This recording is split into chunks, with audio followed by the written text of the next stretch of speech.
Hi, my name is Victoria Vickers, and I had lateral epicondylalacia, better known as tennis elbow.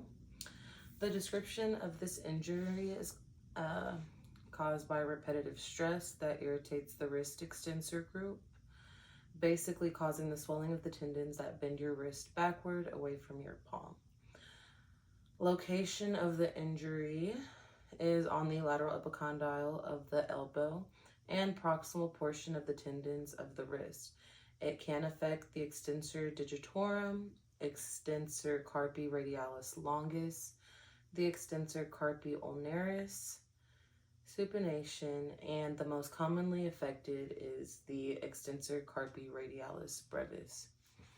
Go. Some signs and symptoms to look for are pain on the lateral epicondyle and proximal portion of the extensor tendons of the wrist. When observing, you want to look for swelling, possibly present over the lateral epicondyle. When palpating, pain and possible crepitus over the lateral epicondyle and proximal portion of the wrist extensor tendons.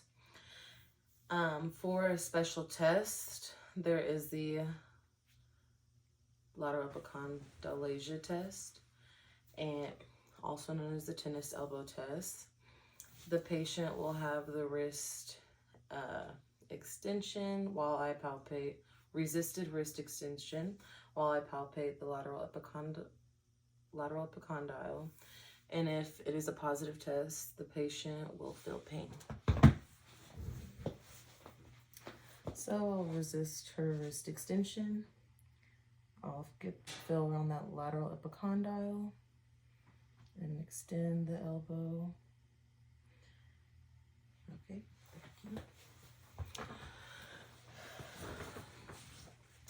There are also active range of motion tests, pain in the wrist extension and elbow flexion.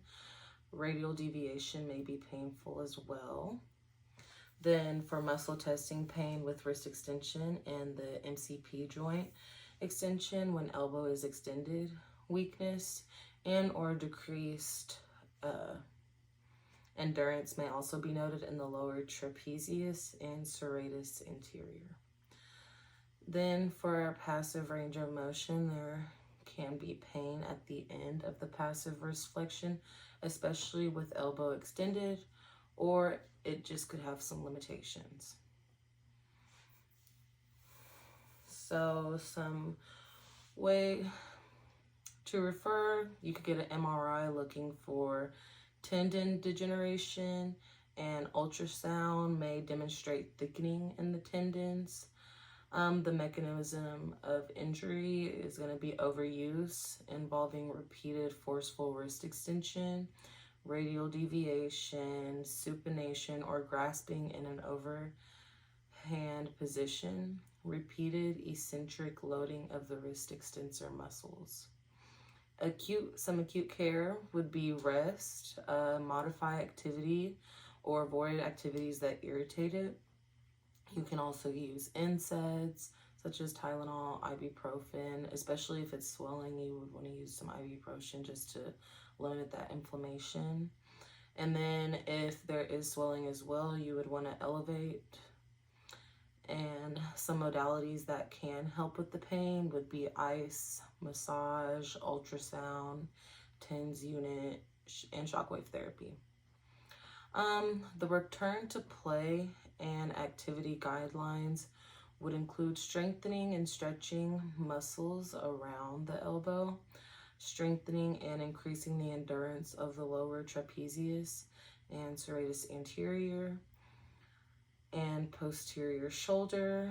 Then there is sports-specific rehabilitation, which would just involve a coach correcting the sport-specific techniques that you would need, so that way you wouldn't feel pain.